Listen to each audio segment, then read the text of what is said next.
சாண்டில்யனின் ராஜதிலகம். அத்தியாயம் 23. கங்கன் மகள் ரங்கபதாகா. ஆச்சாரிய தண்டியின் சொற்களை கேட்ட பல்லவ இளவல் பல வினாடிகள் பதில் சொல்லாமல் மௌனமாகவே உட்கார்ந்து தனது நிலையை அலசி பார்க்கலானான். தான் எத்தனையோ சாமர்த்தியமாக மாறுவேடம் புனைந்தது, ஆங்காங்கிருந்த காவல் வீரரை ஏமாற்றி காஞ்சிக்கு வந்தது ஆகிய அனைத்தும் விக்ரமாதித்த சத்யாஸ்ரயனால் கால் கழஞ்சிக்கு பயனில்லாமல் அடிக்கப்பட்டதை எண்ணியதால் பெரும் வியப்புக்கும் ஓரளவு சினத்துக்கும் உள்ளானான் ராஜசிம்மன். விக்ரமாதித்த சத்யாஸ்ரயனுடைய புறக்கண் மட்டுமின்றி அகக்கண்ணும் சதா அலுவல் புரிந்து கொண்டிருப்பதையும் அவன் கூறிய புத்தி எதையும் ஊகித்து விடுவதையும் எண்ணிய இளவரசன் பல்லவ சாம்ராஜ்யம் மிக திறமை வாய்ந்த ஒரு எதிரியிடம் சிக்கிவிட்டதை உணர்ந்து கொண்டான்.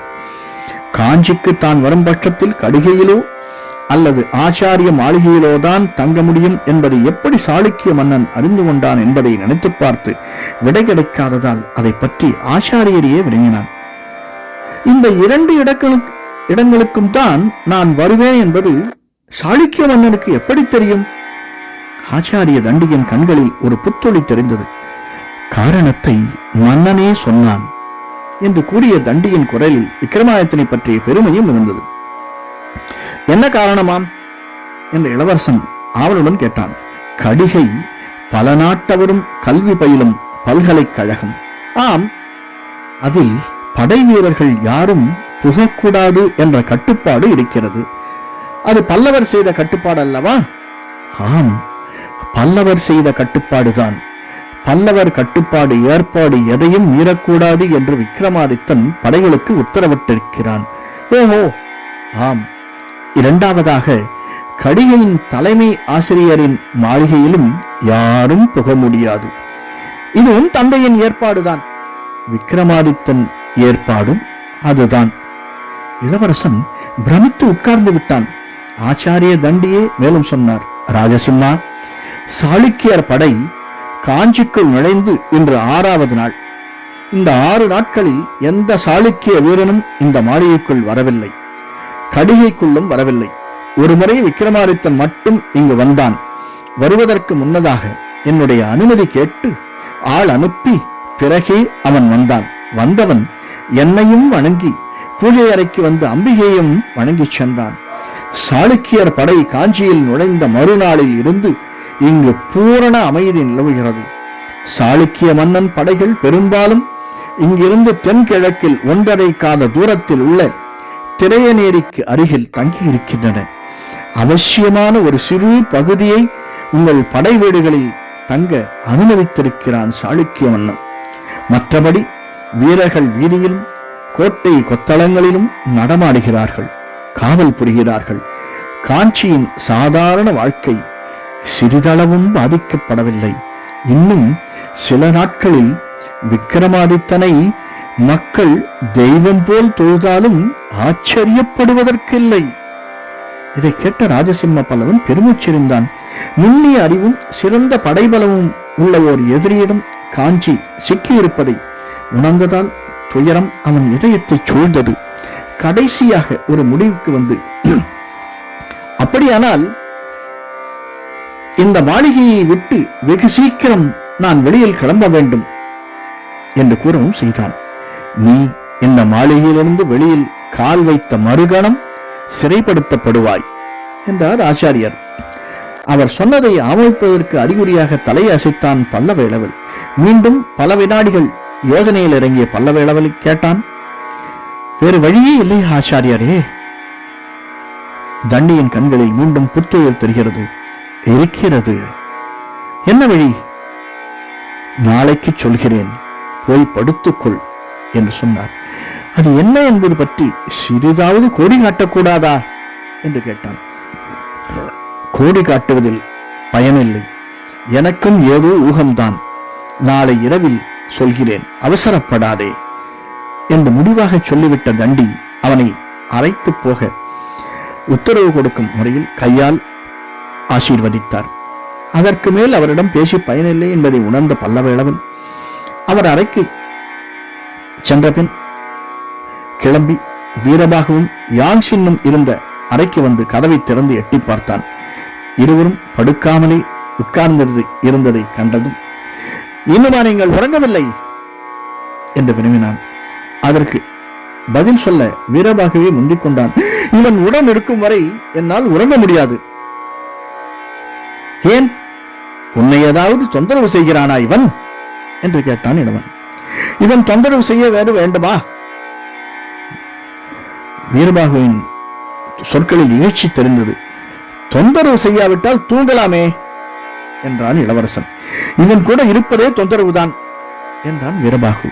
அதை கேட்டு நகைத்த இளவரசன், யாங்சின், வீரபாகுவை அச்சுறுத்தாதே என்று கூறிவிட்டு வெளியே சென்று விட்டான். வாயில் படியை கடந்தபோது, என்னை அச்சுறுத்த யாராலும் முடியாது என்று வீரபாகு இறந்தது அவன் காதில் விழுந்தது. சாதாரண சமயமாயிருந்தால் அந்த நிலையை பெரிதும் ரசித்திருப்பான் பல்லவேளவன்.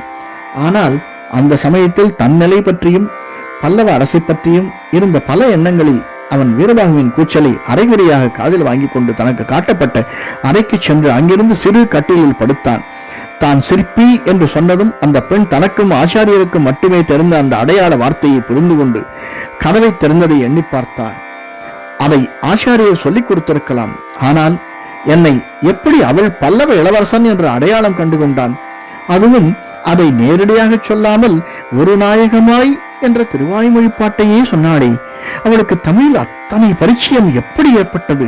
இருக்கட்டும் இருக்கட்டும், நாளைக்கு அவளையே அப்பாட்டுக்கு விளக்கம் கேட்கிறேன் என்று தனக்குள் சொல்லிக் கொண்டான். அது கிடக்கட்டும், கதவை அவள் ஏன் திறந்தாள்? இந்த மாளிகையில் பணியாட்கள் எங்கே போனார்கள்? 3 கட்டு வரை யாருமே காணோமே. ஒருவேளை கடைசி கட்டு இருப்பார்களா? முதல் 2 கட்டுகளில் காவல் இல்லாமல் ஏன் நிர்கதியாக விட்டுவிட்டார் ஆச்சாரியர்? ஒருவேளை ஆச்சாரியன் மாளிகை காவலரையும் விக்ரமாதித்தன் சிறை செய்து விட்டானா? சேச்சே, இருக்காது இருக்காது. ஆச்சாரிய தண்டியிடம் பரமபக்தி கொண்டவன், பண்பாடு உடையவன், அப்படி செய்திருக்க மாட்டான். ஆனால் மாளிகையின் இந்த காவலே இல்லாத நிர்கதியான நிலைக்கும் ஏதோ காரணம் இருக்க வேண்டும் என்று உள்ளூர விவரித்துக் கொண்டான். இந்த நிலையில் ஒரு வியப்பும் எழுந்தது அவன் இதயத்தில். இத்தனையிலும் அந்த பெண் யார், எந்த ஊர் என்று கேட்க மறந்துவிட்டோனே என்று தன்னைத்தானே கடிந்தும் கொண்டான். அந்த பெண்ணை நினைத்ததால் அவள் ராஜதோரணையும் இணையில்லா அழகும் அவன் மனதில் எழுந்தன. அவள் கார்மேக வழிகள் தன் இதயத்தை பார்த்து நகைக்கும் பிரமையும் ஏற்பட்டது அவனுக்கு. இரு பெண்ணே இரு, எப்படியும் நாளை நீ யார், இங்கு என்ன செய்து கொண்டிருக்கிறாய் என்பதை கண்டுபிடித்து விடுகிறேன் என்று உள்ளூர கருவிக்கொண்டான்.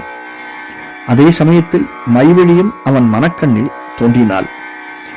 உறக்கம் பிடிக்கவில்லை அவனுக்கு. இரவு முழுவதும் படுக்கையில் புரண்டு புரண்டு படுத்தான். 4வது ஜாமத்தின் போது சிறிது உறக்கம் பிடித்தாலும் விடியற்காலையில் விழித்துக் கொண்டான். விடியற்காலையில் அந்த மாளிகை முந்தைய இரவை போல் இல்லாததையும் சிலர் அறைக்கு வெளியே கூடத்தில் உலாவுவதையும் உணர்ந்தான். கதவை திறந்து பார்த்தபோது ஆச்சாரியரின் தீடர் சிலர் புஷ்பங்களையும் பில்வ தலங்களையும் சுத்தப்படுத்துவதையும் இன்னும் சிலர் கூடத்தில் ஜலம் தெளித்து பெருக்குவதையும் கண்டான். ஓரிரு சீடர்கள் ஆங்காங்கு கோலமும் போட்டுக் கொண்டிருந்தார்கள். அவர்களில் ஒரு சீடன் இளவரசனை கண்டதும் தலைவணங்கி, ஆச்சாரியர் உங்களை இன்னும் சிறிது நேரத்தில் பூஜை அறையில் எதிர்பார்க்கிறார். நீங்கள் சகல ஏற்பாடுகளையும் செய்திருக்கிறோம் என்று கூறினான். இதோ வந்து விடுகிறேன் என்று கூறிய பல்லவேளவன் அந்த சீடனுடன் அறைக்கு சென்று நீராட்டத்தை முடித்துவிட்டு வெளியில் வந்தான். பூஜை அறைக்கும் சந்தடி செய்யாமல் பயபக்தியுடன் நுழைந்த பல்லவேளவன் அந்த அறையில் இருந்த அழகை பார்த்து பிரமித்து நின்றான் பல வினாடிகள். பிறகு அம்பிகையின் சிம்மாசனத்திற்கு அருகில் அமர்ந்திருந்த ஆச்சாரியரை வணங்கினான். அவருக்கு நேர் எதிர்ப்பக்கத்தில் அமர்ந்திருந்தாள் அந்த ராஜமோகினி.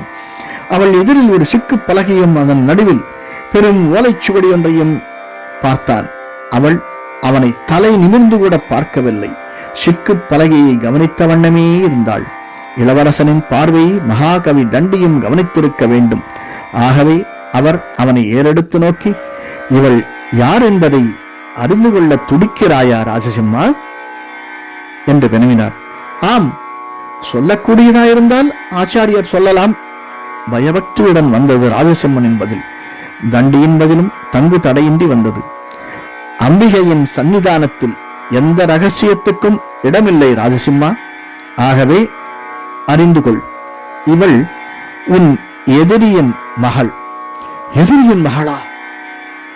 ஆம், கங்கன் மகள் ரங்கபதாகா என்று ஆச்சாரியர் தண்டி சொற்களை மிக உறுதியுடனும் திடத்துடனும் உதிர்த்தார்.